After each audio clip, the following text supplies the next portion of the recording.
Hi guys, இந்த summer சீசனுக்கு ஏற்ற மாதிரி ஒரு சூப்பர் சாஃப்டான வாயில் வச்சோன்னே கரைஞ்சி போகிற மாதிரி ஒரு சூப்பரான நொங்கு புட்டிங் ரெசிபி எப்படி செய்கிறதுன்னு பார்ப்போமா?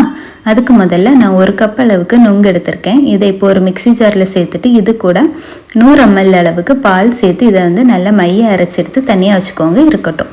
இப்போ இன்னொரு பேனில் 1 லிட்டர் அளவுக்கு பால் சேர்த்து அது நல்லா கொதிச்சு வரும்போது ஒரு 5 கிராம் அளவுக்கு கடல் பாசியை நான் ஒரு 10 மினிட்ஸ் சோக் பண்ணி வச்சுருக்கேன். அதை இப்போ இது கூட சேர்த்துருக்கேன்.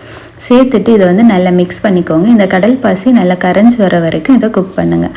கடல் பாசி நல்லா கரைஞ்சி வந்ததுக்கப்புறமா இதில் நான் 1/2 கப் அளவுக்கு சுகர் சேர்த்துருக்கேன். சேர்த்துட்டு இதையும் நல்லா மிக்ஸ் பண்ணுங்கள். இந்த சுகர் நல்லா மெல்ட் ஆனதுக்கப்புறமா இதில் 1 கப் அளவுக்கு நான் கண்டென்ஸ் மில்க் சேர்த்துருக்கேன். சேர்த்துட்டு இது கூட ஃப்ளேவருக்காக நான் வெண்ணிலா எசன்ஸ் சேர்த்துக்கேன். வெண்ணிலா எசன்ஸ் இல்லாதவங்க ஏலக்காய் வேணால் சேர்த்துக்கோங்க. சேர்த்துட்டு இதை இப்போ நல்ல ஒரு மிக்ஸ் கொடுத்துக்கோங்க. மிக்ஸ் கொடுத்து இது நல்லா கொதிச்சு வந்ததுக்கப்புறமா நம்ம அரைச்சி வச்சுருந்தோம்ல அந்த மிக்ஸை இப்போ இதில் சேர்த்துக்கலாம்.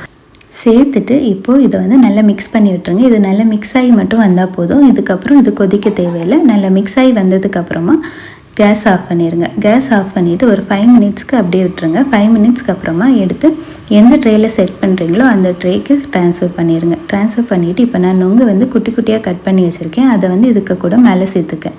சேர்த்துட்டு இதை ஒரு 4 to 5 hours ஃப்ரிட்ஜில் அப்படியே செட் ஆக விட்டுருங்க.